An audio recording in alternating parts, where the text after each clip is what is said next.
Welcome to Skill Lab by TechLeap, and we decided to shift things around. Normally it's my co-host who starts the conversation, but as he's a fanboy of our guest, I would leave him, Joe Wilson, the honor to do the introduction. Well, thank you, Constantijn. Yeah, so you're right in the sense of fanboy. I grew up in the IT industry. I'm the IT guy in this conversation and five-time entrepreneur. So I lived through building solutions, through what this man that we're going to talk to today has built. For a little bit of context to the audience, there was eras and there are eras in technology where shit just doesn't work together. And like stuff doesn't glue together. It doesn't work. You have a beautiful new up and coming type of solution and you want to let it go into enterprise and it just doesn't work. So thus born, I think if I read in the history for you, Ross, it was like started as a frustrated IT guy where like we need to fix this. It's so stupid. So MuleSoft, which is one of the things we'll talk about with Ross Mason today, who is the founder of MuleSoft and of course Dig Ventures.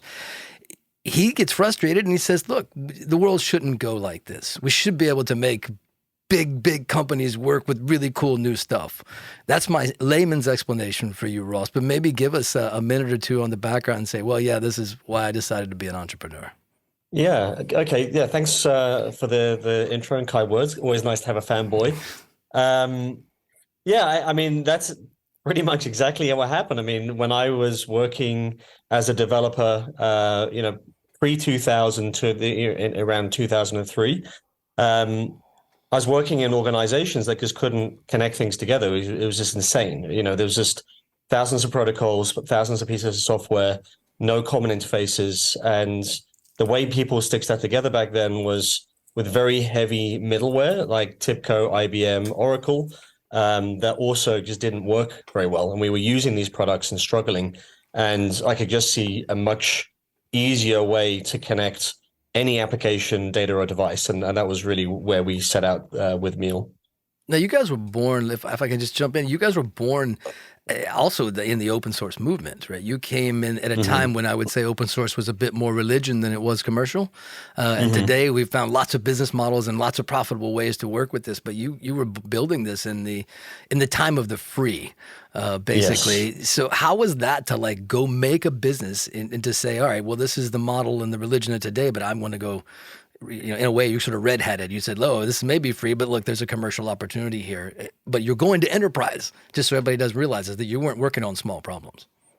Yeah, so I actually, back in 2002, 2003, when I started thinking about Mule, open source was just becoming a real thing. The Apache Foundation had been created. It was full of very smart engineers building software that they believe no one should ever pay for. That it made sense to me. I'm a capitalist. And actually, what I loved about open source was it was a great way to express an idea and get that idea out and get feedback. And it's a great distribution channel. But actually, as a commercial model, it's terrible, right? And I think a lot of the open source companies in the early days, especially in MuleSoft's era, didn't understand that. They thought open source was the business model, but it's not. It's the distribution model, and you have to come up with something completely different in order to be able to sell people something that is perceived to be free, which is the tough thing of building on open source projects. So how do you figure that out? Especially how do you make the shift from the open source philosophy to a for-pay licensing model? So the first thing you do, you try the models that people are trying and they don't work, and you realize, and if you're quick enough to realize that they're not working, then you go back to the drawing board and you think about value. So the way we did it, we thought about what value are we really adding to the market, and what value have we already given away versus what value can we hold back as part of the enterprise offering. And back then, a lot of the thinking was really around providing enterprise features, and that's still a bit of the case today. You have open core, and actually MuleSoft was one of the first to have an open core model where even though our core engine was open source, everything around it was commercial. Even the dev tools were free, but we didn't give away the software, the code. And the reason for that was we wanted to give enterprises the right indication that we were a commercial company building a piece of software that added a tremendous value to their business, But if they ever wanted to get off us, they didn't have vendor lock-in, which is why a lot of companies liked open source and still do, is this idea that if I want to stop working with a vendor, I don't have to rewrite all my, in this case, integrations, all my applications, all my code again to work on a different platform. So enterprises love having open core and open languages because it at least gives them some comfort that if they want to break the relationship with the vendor, they can move off and still run the open source product themselves in production. And that's what we really figured out that was the right balance to sell to enterprises. But this was basically a new market, new product. Producing some middleware in solving a problem that you've figured out and probably many developers had. But the market had, and the big players in the market had not actually picked this up. So how do you educate your market? Your clients? Good question. So open source actually helps there too, right? Because open source has a community. You tend to write a lot about what the community is doing, what they're dealing with, and that helps build bottom-up adoption. So open source communities are great if you manage that well, and we did a pretty good job of that. We had to go and educate our buyer, basically companies, and actually large companies. Is kind of, back then, there wasn't really a lot of mid-market or SMB companies you could go and sell middleware to. You had to really go to the banks and to the consumer goods and the retail companies. And so we had to go in there, and we couldn't sell software because they've already got software for doing integration. They've had integration problems for 20 years before we came, and they had bought everything under the sun. So they had 9 different integration products. And the reason they had 9 is because none of them worked. But once you run them, it's very hard to rip them out again. And so we had to, think about, well, they're not going to buy any more integration. So let's help them understand what digital transformation should look like, right? So we really helped the companies we work with connect all the old legacy stuff to all the new applications that were coming down the pipe, right? So we had a pretty compelling story around digital transformation was about unlocking your back office or the legacy systems and connecting that data and capabilities to the new capabilities at the front of your business. So at the time it was Salesforce, Workday, ServiceNow, and then all the storage providers, etc. And now there's like thousands of these cloud companies. So that's where we started. And in order to do that, we ended up building a cloud offering as well as an on-premise offering. And we're the first, maybe first or second, there was 2 of us really building integration in the cloud. And back in 2010, that seemed a bit ridiculous because there weren't many applications in the cloud. You were doing you were cloud apps in 2010. Nice. Yeah, that's pretty early. I mean, it was a weird thing, but what we noticed in our community is over a year, more and more developers were connecting to cloud APIs. We could see what was happening. So we decided to move there quite quickly. And we did that. We can talk about why we did that, but it was a key piece of the story to enable companies to really think differently about integration as just connecting apps versus integration to digitally transform the business to get more leverage out of your information, data, and assets. So I want to call it out for our audience in case they didn't pick it up. I'm going to say it again.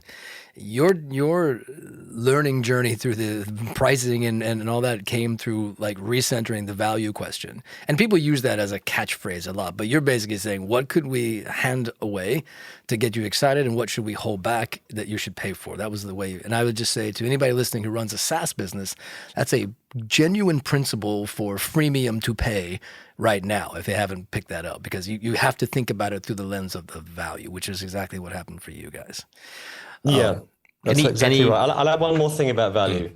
Also, new companies tend to underestimate the value they're offering, or they tend to overestimate. It's very hard to right size the value. And so they allow the market to dictate a bit what they'll pay. And sometimes that works, but quite often it's much better to go in with a much stronger value proposition and educate the buyer on the value you're providing versus just assuming they're going to go figure it out. And that's, we had to do that with this, for MuleSoft for sure. How do you do that? I mean, you must have been very good at this. and seeing where you ended up. So you just a trick or what? Just very concrete. How do you approach that? It's quite a wicked problem. I'll talk it for MuleSoft. So if you speak to anyone in any company, they have integration problems, right? And that's a blessing and a curse, right? Because it means pretty much anyone that runs software could use your platform. And what we, centered on was really the larger the organization, the more complex the software ecosystem in that organization, the bigger mess they have to go deal with. Untangling that mess is a huge value proposition. And in the beginning, we thought that would be enough. And we were happy to charge a minimum fee of 70K and then 100K and then 250K for our platform to go solve that problem. And that's quite a lot, for a young company to go and charge their customers. And we thought by going in with just, hey, we're going to untangle this, it will be enough. But actually, they wanted to untangle it, but we really had to go 2 or 3 levels deeper on exactly how we would do that in order for them to really believe the value proposition. So interestingly, we didn't just have to identify the value proposition and sell it. We also had to then really prove it. And that was actually the harder part in some ways, but also what made us successful. And in what does it require to prove it? I mean, it sounds like you had to set up a consulting business. We almost did. We didn't call it consulting, but we essentially had a customer success team that would get involved once a deal was 75% qualified, right? So we'd gone quite far down the track with a company. We bring in the customer success team to build a customer success roadmap for that customer for the projects they wanted to, or the problem they wanted to solve. And not many companies do that. It's quite an involved process, and salespeople get a bit nervous. But actually, it's the best way to get buy-in from the customer about the value they're going to achieve and how we're going to get it done. And it worked very well for us. It took a while to figure out, but that's how we did it. You have to sort of go and do some sort of analysis. Now, none of that or any of this happens without people. So you're not just building a piece of software. We're talking about the nuts and bolts a lot for those who weren't following along with us. We're really talking about getting down into it. But this is a talent-based business. So how did you go about that problem? Because at some point you must have been hiring pretty fast. Yeah, we were. When we got acquired, we were about 1,300 people. And we had been growing the last, previous 5 years, maybe, almost doubling headcounts most years. Once we found an inflection point in the market, we could actually go figure out what hires were necessary to drive that growth and then keep running the engine there. So we got very good at hiring. But the way it started, and this is kind of important for anyone starting a company, is it's really interesting. In the beginning, hiring people is really hard, right? You're bringing in people that you can afford at the time and that would work in a place like yours. And the realization as a first-time founder, CEO, you always realize that even the best people you bring in the very early days often don't scale with you. And so what you have to do is build a very competent hiring strategy and process within the organization to always be hiring great people, because you're either growing or you're also growing out of people at certain times, and they might move to different roles. But we probably spent as a team, even in the early days when we were less than 100 people, about 35% of our time on hiring. And we did that all the way through to IPO as well, to give you some idea of how much energy we put into bringing people into the organization. What did you do with people that didn't scale with the company? I mean, because I assume that they were at the early days, they become friends. This is, I think, a typical problem is with many companies, that they hold on to people because there's a relationship there that goes a bit further than just the business. Yeah. So yes, definitely I had some of that. The reality is when you're building a company, you have to set the direction of the company, build targets to that direction, and then hold people accountable to them. And it gets to a point where if your weakest link is your earliest employee, you're going to have that conversation with them. And what I actually found is very often they were also feeling it too. They didn't feel like this was the organization that they originally joined. Of course, it wasn't. It was much bigger, and they weren't feeling as comfortable in the role either. So it's better to have that conversation without looking at it as I'm getting rid of my early employees, but really making sure that you understand where everyone is in the journey and whether they'll be better off in a different role or not inside the organization. And we had a mix of both. Some of our early engineers who were hired on day one, all but two left eventually. It was difficult, but it was part of the growing process, and I don't think anyone left with bad blood or feeling like they wasted their time or they got squeezed out. It's just the nature of growing a large organization is that things do change quite rapidly, and not everyone can keep up to all the changes. So this question might bridge between MuleSoft and the venture work. How did you learn, or where did you learn to choose leaders? Because that's one of the big mistakes or the big wins we can have when we're growing something. So how did you end up being able to choose great leaders? So I wish I had a great answer to this. I could put it down to luck. Fair. But it seems I have been pretty good at that. And it was a bit of an innate skill versus one that I sort of learned from anywhere. But in MuleSoft, as you know, I hired a CEO, which is quite hard for the founder CEO to do, but that was my decision. And I think maybe the reason I've been good at hiring leaders is because I've been good at trying to find the best talent to build the company to the next level, even if it ends up marginalizing my role in the company. So I always had this philosophy that as a founder, I'm really an entrepreneur, right? So I'm a jack of all trades. I'm pretty good at a lot of things, but I'm not great, I don't think, at many things, right? And I can always find people to take what I'm doing to the next level. And that's really how I approach hiring in the early stages of finding leaders was, I knew what the company needed. I knew what my ability was. I was very happy to step aside for the right person to come in. But by stepping aside, I set the bar very high for that person that comes in. And I think that helped me find at least the initial leaders. And then I just got better pattern matching on what good leaders look like. Maybe that's an interesting. I have two questions there. One is looking back, did you step aside on time, or would you have stepped aside earlier? And okay. Shall I answer that one first, and then we'll do? Yeah. So I stepped aside. It was actually just good timing.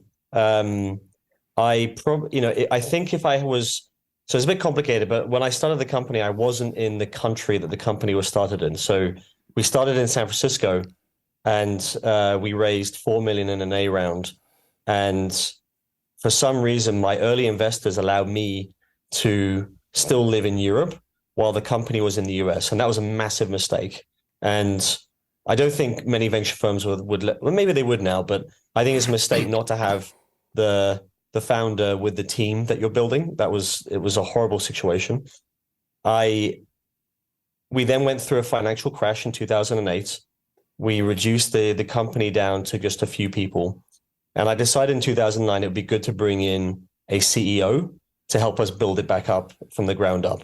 I felt that was a good time to do it because if you're going to bring a CEO in, it's good to do it when, they have a relatively blank sheet to build from versus a lot of legacy, because we already got rid of the legacy. We can talk about the financial crisis and what happened there, but I think the timing was good, and it worked out well for us, of course. So yeah, it was good timing. Yeah, my second question was, how did you behave as a founder who stayed with the company, responsible for product, and in relation to the new CEO? We often hear that the founders find it very hard to let to leave shit alone. They just meddle in everything. Yeah. No. Well, a couple of things. The CEO we hired was a good leader. but he was self-aware that he didn't really understand product, so that made things quite easy, right? So, it was a good complement of skills in terms of just separation of, responsibility. The interesting thing is he and I were always very aligned on what we had to do, which is sometimes the hard thing for founders and CEOs to get aligned on. But we were almost never aligned on how we should do it. And so our friction was always in the how, not the what or the why. But luckily, we had a pretty strong executive team who really was responsible for the how. So I worked a lot closer with the executive team, and it was a unique executive team at MuleSoft. I don't think many companies, and I haven't experienced it myself, but when people hear about it, it's like I've never heard, of an exec team functioning that way. But it was a very, very good team dynamic where people really understood what they had to get done. They're willing to jump in, do what it takes to get things done, be more involved in the cross-functional issues so that we could really scale the business. And that helped a lot. It meant that it wasn't just myself and the CEO knocking heads if we didn't agree on something, but really we had an amazing team around us that would talk sense into both of us at different times. I want to switch over to financing. MuleSoft, and as an entrepreneur, you did several rounds of financing. You guys did, I wouldn't say lots of little bits, but you did bits along the way over and over. Anything that you hardcore lessons you took during that time that you now apply maybe in reverse as an investor? Yeah.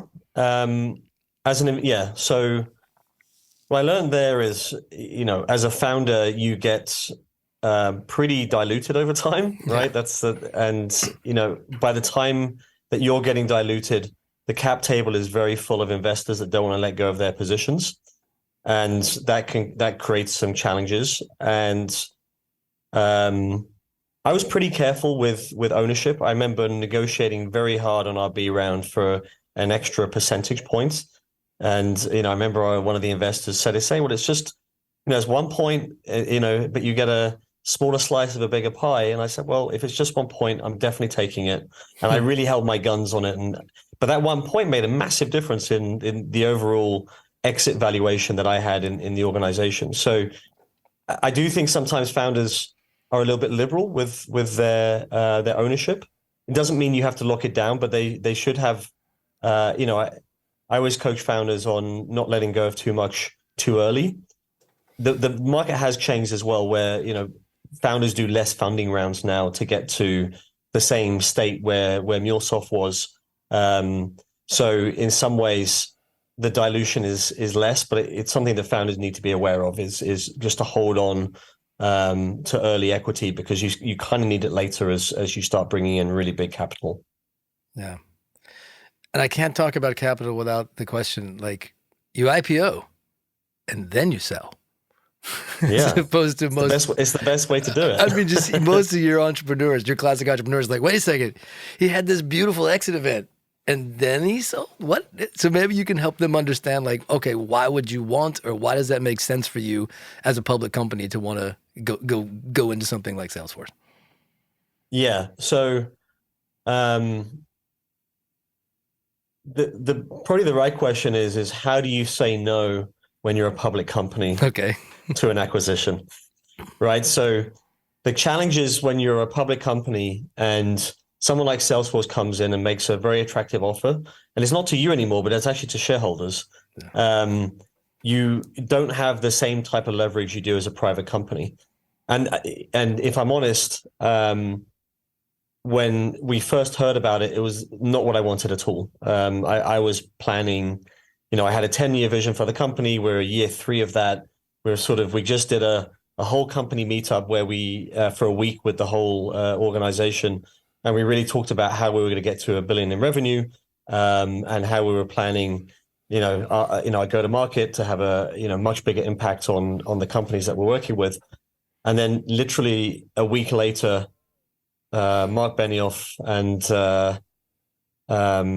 a few of his team came in, and it was like, I think we need to buy you. And we've been talking to them a lot, right? And so these weren't unfamiliar relationships. You guys had already been in conversations. We had been talking to Salesforce for about 6-7 years. We'd built a relationship with them. Is one of the only integration providers that really was good at connecting cloud to enterprise, and they were big in enterprise. So that a lot of all their top 50 customers use MuleSoft and Salesforce, for example. So we had a lot of overlap. We did a lot of events together. They even considered acquiring us probably back in 2012, but they didn't really understand integration back then. And it wasn't until fast forward to 2016, 2017, that they really started to understand that if they were really going to go and transform companies, they'd have to unlock the old legacy system data, not just put new data in the cloud. And that's when they realized that they needed something like MuleSoft. And we were just like the natural acquisition target because we shared so many large customers together. But that's a bit of the why it came together. Was there any process in there that are interesting for entrepreneurs to hear? Like, oh, so they did it through the shareholders, not necessarily through you in your equity position, but they went to they have a public company, so there's a process there that's quite different. Yeah. That was one of the big learnings for me is, even if, because my initial reaction was, no, let's not do this, right? Let's be public a bit longer, execute on our vision. And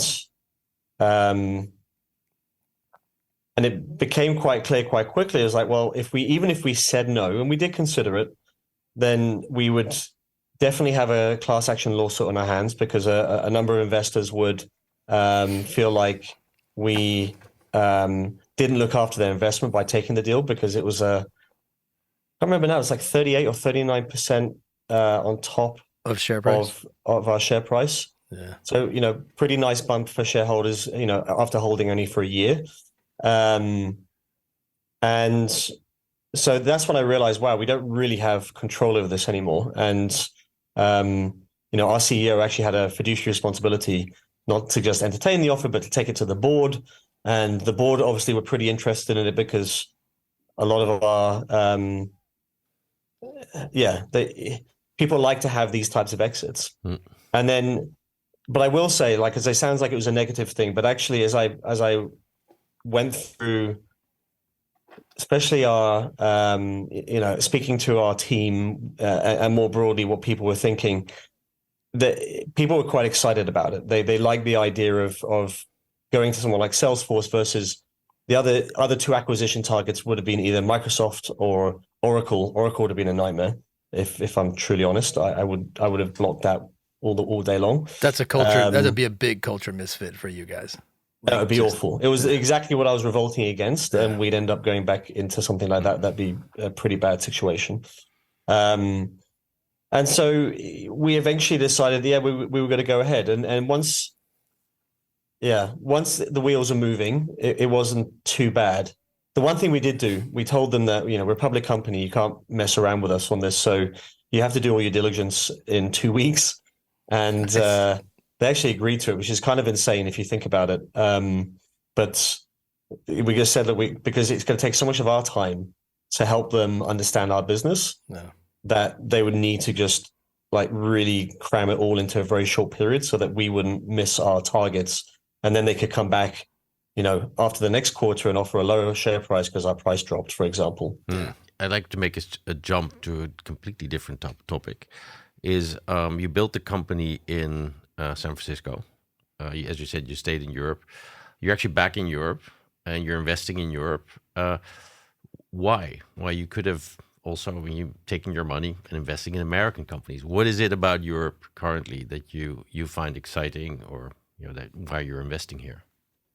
So, first of all, I'm a Brit and I was in the US for 10, 11 years, but I missed Europe. I think Europe has just so much to offer, and I'm European at core, so I wanted to come back here. And looking at Europe over the last 5 years has been really interesting. The number of cities that now have strong enough ecosystems to support new companies to build to considerable scale has increased consistently year over year for the last 5 or 6 years. If you look at the number of unicorns being minted globally in any given quarter, 2 or 3 of them of the top 5 will be in Europe, and they're being created faster than they are in the US in terms of rolling average and the Asia. And what that does is that creates talent pools right across Europe. Every time one of those companies pops up, whether it's Adyen in the Netherlands, or Mirror's there now, or it's Grafana in Sweden, or there's just loads of them, right? So Personia in Germany, there's a ton of really good and also enterprisey type and startups happening in Europe. And I wanted to come back, and I couldn't start MuleSoft in Europe. I tried and failed, and that's why I went to the US. And so I wanted to come back with my knowledge and sort of help build up the ecosystem, because what actually helps the ecosystem grow is, people building stuff, but also knowledge coming in to support the next generation of founders build scalable companies. And it just seemed like a really great opportunity for me. I want to stay close to tech. I don't want to build another business. I do love working with founders. And so it was like a perfect calling for me. Yeah, and so you've seen various iterations of software paradigms. A lot happening now in obviously AI and others. But what really excites you if you look forward the next 5 years? Yeah, well, there's, as you say, there's every time there's new platforming, there's a lot of new opportunities, and I'm actually looking at the way we're leveraging AI as a bit of a platform shift, right? It's basically going to accelerate things the way mobile did in terms of, but instead of access, it'll be more around the types of activities we can do and how efficient we can be at running things at scale. So, and that's everything from content creation and understanding content so we can search it better and understand it better and get to insights quicker, all the way through to building software and fixing complex systems without having so much human intervention. So there's just a lot happening there. And in I'll talk about the last few years that's been exciting and what I'm excited about next. So the last few years I've been investing in connected SaaS applications. So applications that actually connect to the ecosystem and then provide new insights. And often they have machine learning under the covers to look at the data and make connections that humans aren't going to make themselves, and then replay the insights back to improve supply chain, improve customer engagement, things like that. And I've also been investing in no-code, low-code platforms, and they've been pretty standalone up till now. What I'm seeing over the next 5 years is those things merge quite quickly into applications also become infrastructure, and infrastructure become applications, right? So when you're installing a new type of application for maybe process automation in some part of your organization, maybe in HR, it's no longer just an application that you have to connect to, but actually that application will get connected through APIs, and the offering that comes from the founders will be connected SaaS app where I get all the data, I get all the insights, I'm building behavioral models over time to understand how processes are working inside your organization, making optimizations, but also allowing you an environment where you can then automate more of your processes on the back of that data, right? So, and that's pretty much what one area of generative AI or large language models allows us to do, is get better and better at not just understanding and replaying the information and creating content, but actually creating connections, creating bits of software that allow us to, as humans, to work better with the volume of data and the volume of applications that we have. And I'm pretty excited about that area. The other area I'm really excited about is, the next platform change will probably be Web3 as well. And I follow that very closely.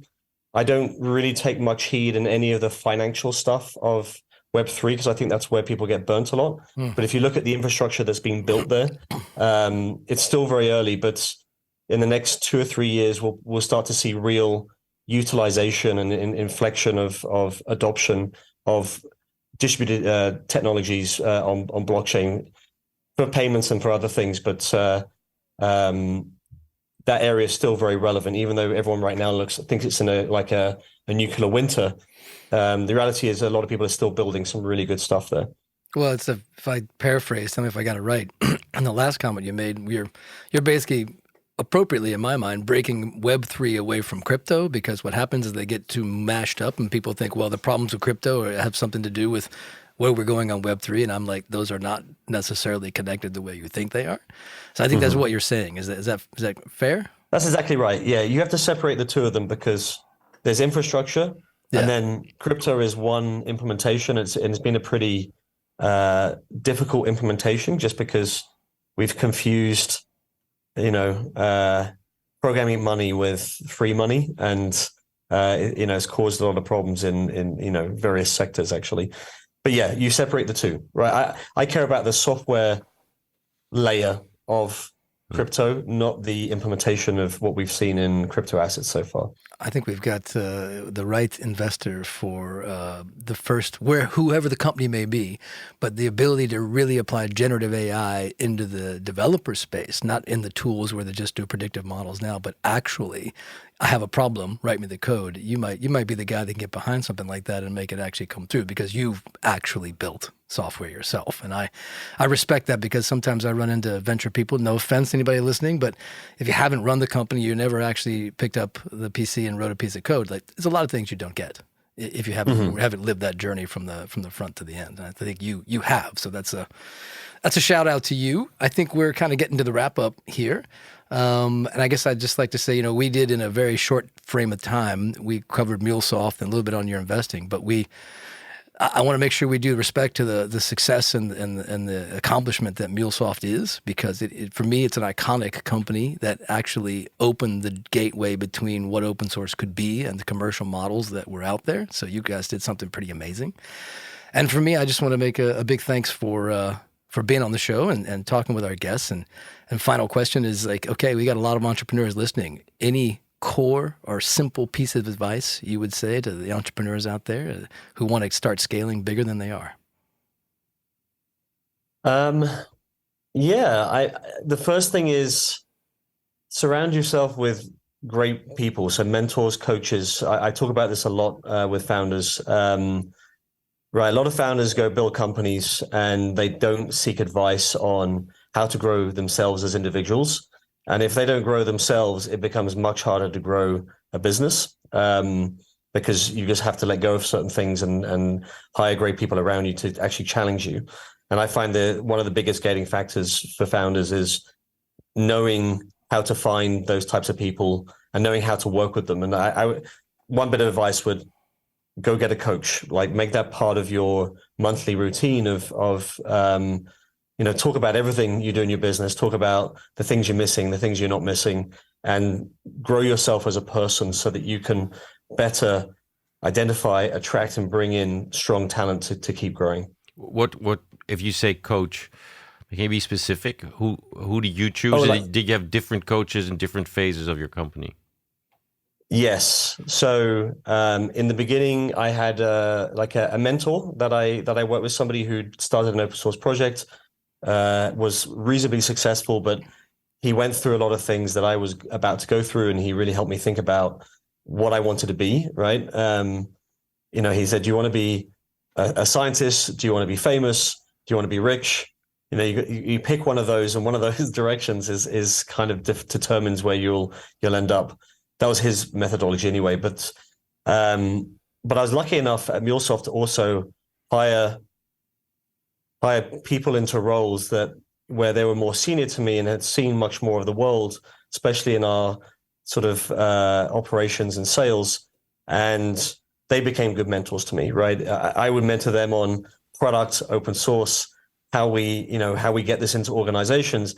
And they mentor me on how to think about the world commercially and what we need to do in order to succeed as a large company. And so I definitely would call 2 or 3 people at MuleSoft mentors as well. And do you still remember when you took that advice? Did you change your behavior as a leader based on that coaching? So just because what you describe is quite an abstract process of leadership, but were there specific things you still remember that made you a better leader as the company grew?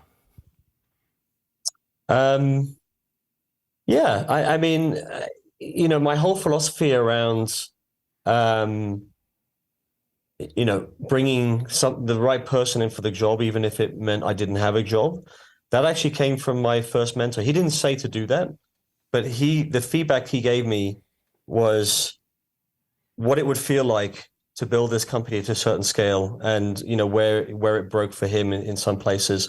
And I took that and decided, well, in order to avoid that, I should get comfortable with bringing really strong people in, and if they need a title that I already hold, or one that then I should be willing for the business to make that happen, right? So it's not so much I was given advice to do it that way, but I passed out the knowledge I was given and thought, well, probably the best way to build a great scalable company is to hire amazing people and not be the chokehold CEO if I can find other ways to make sure that it's successful.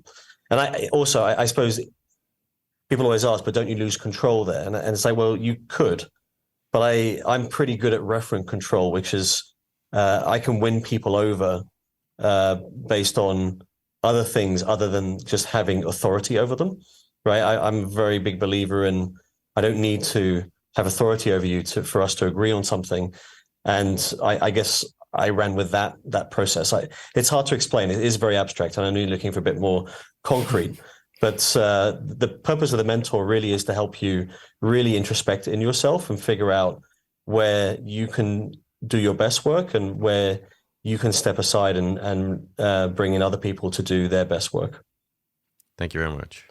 Thanks again. I'm sure that our listeners are going to really, really enjoy this. Thanks for the advice and the time, and it's been an absolute pleasure having you on the show.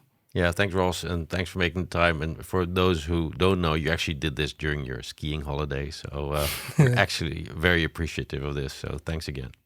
No problem at all. Good to talk to you guys. Thanks, man. Cheers. All right. Thank you. Bye-bye. Thank you for listening to The Scale Lab, a podcast brought to you by TechLeap. We hope you enjoyed this episode, and if you did, please share it on your network via social media and give us your feedback. See you on the next episode.